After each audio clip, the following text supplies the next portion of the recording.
What's the meaning of clingy?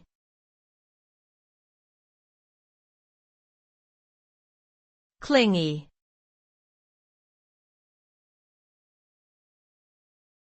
Clingy.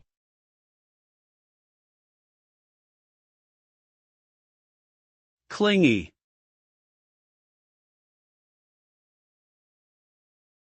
Clingy.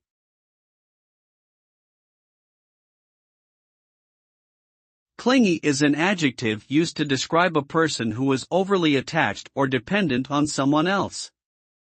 This behavior may result in the individual constantly seeking attention or reassurance from their partner, often leading to feelings of suffocation or frustration.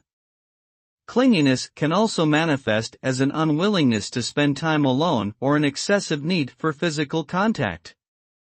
Overall, it can be seen as a negative trait that may create difficulties in relationships and impact one's ability to lead a fulfilling life independently.